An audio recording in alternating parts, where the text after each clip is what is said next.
internautes qui nous écoutent. Voilà, merci Cheikh. Ce qui se passe Cheikh, c'est désolant. Ce qui se passe c'est grave. Quoi ji kanamam gu weex gi. Ce qui se passe Cheikh c'est à déplorer. xam naa moom du neex ci xol nuñ koy expliquer mais dinañ ko jib suñ képp lay kàttan vu que ni on est dans l'obligation de donner l'information à sa juste titre et à sa juste valeur. On va la faire comme ni nga xamante ne noonu lañ ko jotee. waxtaan ak ñi nga xamante ne ñoom ñoo ñu dégg alors Cheikh. li am ba des mooy que ni une fillette décapitée à Carouane, l'arme du crime achetée à 1500 francs et la promesse du djinn. xam nga keroog nee naa la waa ji bu sàgganul sacrifice lay def. xam nga actuellement loolu àdduna moo nekk li nga xamante ni si nit ñi dañ koo bëgg ba bàyyeetuñu xel. njomme yi nga xamante ne ak ñaawteef yi nga xam ne ñu ngi koy def lii lépp bëgg alalu àdduna dong ko ci dugal du leen dut loolu. alors mbir mu ni ma demee Cheikh El Sall. 30 ans. fait désormais l'objet d'une information judiciaire pour enlèvement, assassinat et actes de barbarie dans l'affaire de la fillette de 5 ans d'Essaw décapitée à Carouane. Selon Libération, qui donne l'information, l'enquête menée par la brigade territoriale de Kaolack a révélé une préméditation glaçante. Repris par le journal, le mis en cause a reconnu avoir acheté l'arme du crime, un couteau la veille des faits au marché de Kaolack pour la somme de 1500 francs.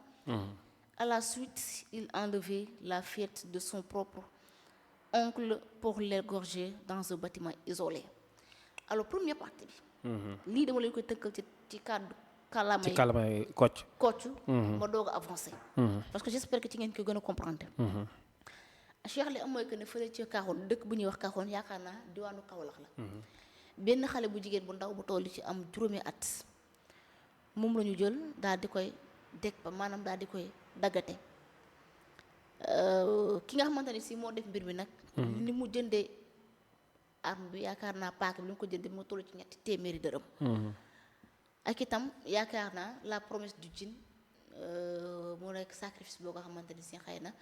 ay jinne ci ndigalu ay jinne. ci ndigalu ay jinne. jinne ñoo ko digal. loolu dana leer Cheikh benn jinne digalu ko.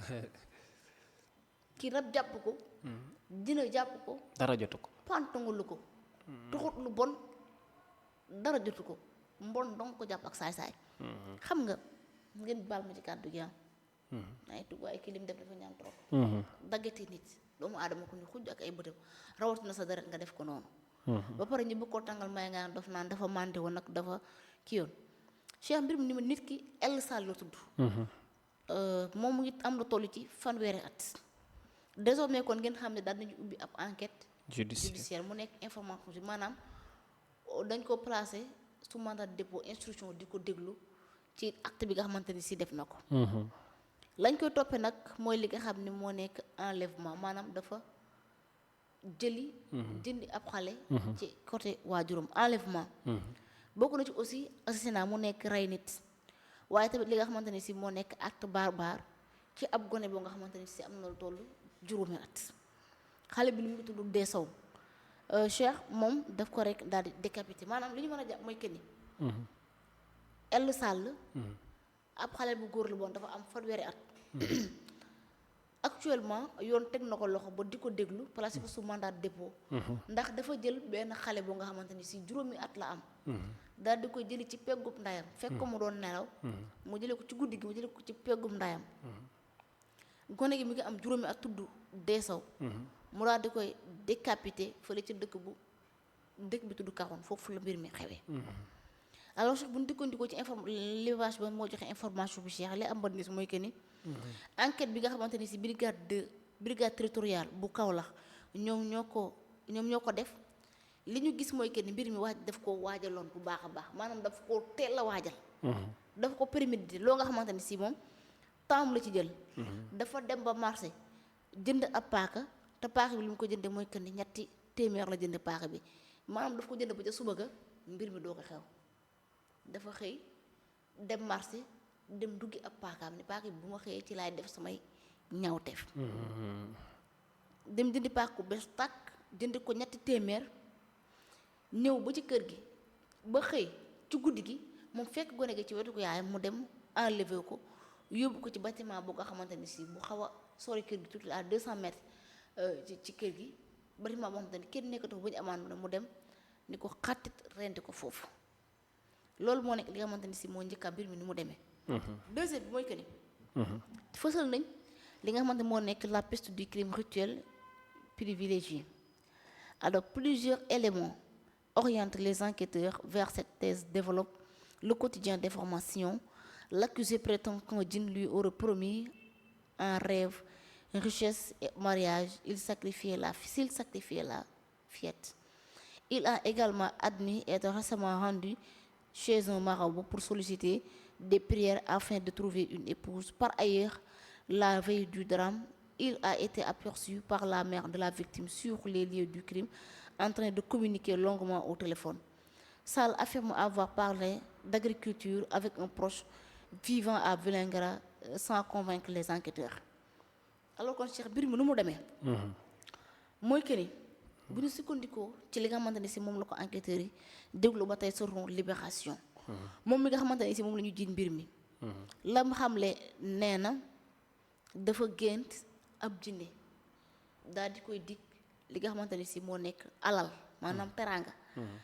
da koo dig alal pare ni ko dig ko aussi li nga xamante ne si moo nekk mariage maanaam ab sëy. waaye nag ci kaw bala muy am alal. àdduna ak bala muy am soxna. faaw mu daal di sacrifier ab xale bu jigéen bu ndaw nee na loolu moo tax mu def lu mel noonu. j'espère que tu m'as bien compris. maanaam li tax mu def ñaawteef fi. nee na dafa tëdd ci aw gént la ko dikkee ci aw gént ci la gént jinne ni ko. bala ngaa am li nga xamante ni si moo nekk richesse alal ak bala ngaa am jabar. faaw nga def sacrifice. faaw nga def sacrifice bi nag mooy. faaw nga sacrifice benn xale bu jigéen. nee na itam également dem na ci ki nga xamante ni si moo nekk ab kii ni mu tudd sax garabu yooyu duñu leen tuddee charlatan yi. mooy sëriñ yi nga xamante ni si daanaka ñoom si xamuñu dara.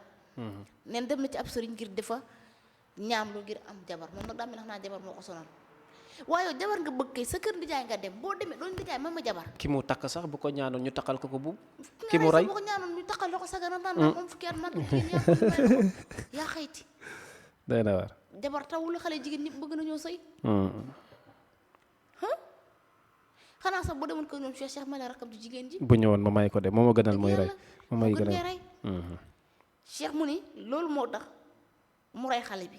en plus dem na ci ab sëriñ ngir di ko sàkku li nga xamante ni moo nekk ay ñaan. te nee na sax ci même jour boobu noonu ki nga xamante ni si moo nekk yaayu xale bu jigéen bi gis na ko muy waxtaan lu yàgg téléphone ci bërëb bi nga xamante ni moom fi la defee ñaawteef gi. alors Cheikh lii moo nekk li nga xamante ni si moom la jël teg ko ci kaw enquête teg ko ci loxoy enquête en plus bi moom nee na. appel boobu mu doon wax ab baykat bu dëkk bi diwaanu Vélingara kooku la doon waxtaanal. mais en tout cas li wax noonu convaincre ñi nga xamante ni si moo nekk enquêteurs yi. soo paree dinaa leen ko tënkataal lépp ba mu leer.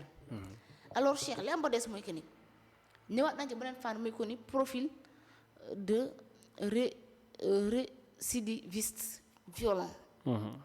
L'enquête a également mis en lumière le passé sombre du mis en cause. Avant de se réfugier à Caron, ce dernier habitait Dakar, Ben Brak, où il avait tenté de violer sa voisine, des Salles.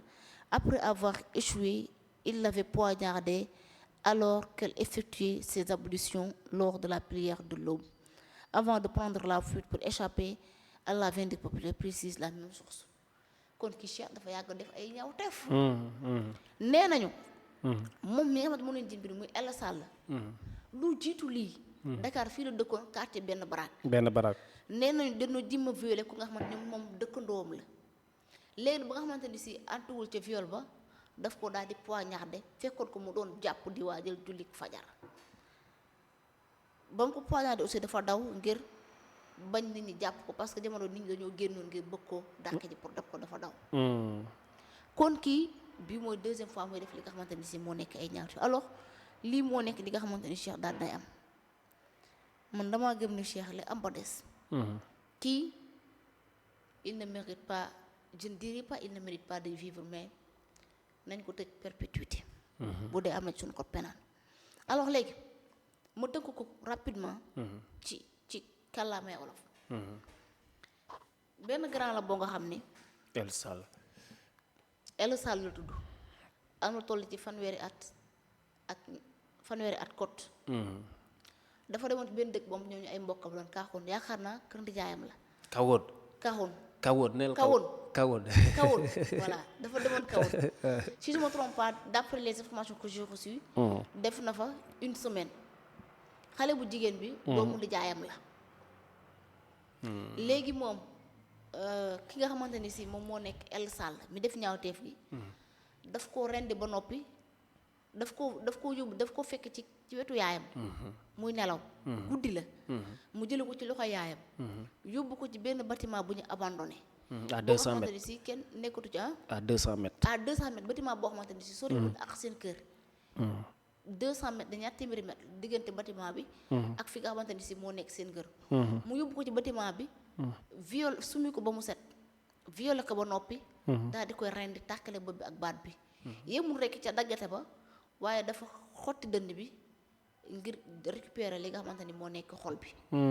léegi nag d'après bi ñu ko tegee loxo. bi ko enquêteur déglu la mu xam ne mooy que ni moom dafa tëdd guddi gént jinne xamal ko ni ko bala nga pour nga am alal.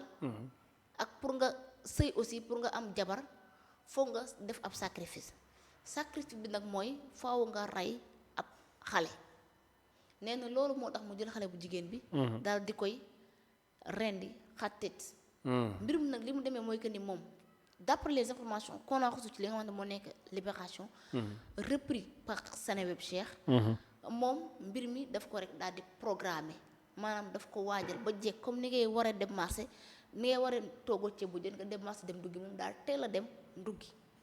dafa dem marché dem jëndi paaka ñetti téeméer 1500 francs. dem jëndi paaka ñëw waajal mbir mi ba xëy ci guddi gi. mu jël xale bi yóbbu ko fi nga xamante ni si moom moo nekk ci bâtiment bi daal di tàqale bopp bi ak baat bi.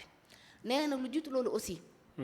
demoon na ci ab sëriñ ngir di saako ay ñaan ngir am soxna ndax moom aussi bokk na ci ay thèmes di ko gën a ñor. mooy que ni am alalu àdduna ak am li nga xamante ni si moo nekk soxna. kon en résumé Cheikh bu ñu mënee jàpp lu tax moo jàpp xale bi rey ko daggate ko dindi xol bi lenn rek la ci wund mooy que ni am alalu àdduna ak am li nga xamante ni si moom moo nekk jabar. alors. li am ba des aussi mooy tamit moom mi nga xamante ni si moo nekk El Sall mbiru mel ni lii du première fois mu nekk di ko def ci ay jamono moom dëkkoon na fii Dakar. ci quartier bu ñuy wax benn barak quartier boobu nag moom nee nañu doon na fa jimo violé maanaam sàq ko nga xamante ni si dëkk ndóowum la. waaye nag sàq ko ki muccawul woon entre dafa rek daal di échoué loolu moo waral mu bàyyi ba fekk ki nga xamante ni si moom mi mboolu moo waral bu bàyyi ba fekk ki nga xamante ne si moom la doon violé muy jàpp ngir waajal julli fajar. mu daal di koy poignardé jam ko paaka daal di daw ngir laata waa koñ bi di génn ngir di ko dàqe ndax bu du woon loolu bu daw woon koñ bi bu ñu ko jàpp moom nañu ko daal di rey. kon kii yàgg naa def li nga xamante ni si moom moo nekk ay ñaar genre mel nii nag. ay danger public lañ. kenn warul leen a bàyyi ñu taxawal xam nga nag suñu code pénal Cheikh. waxuñu ko rey nit dañ laa war a rey.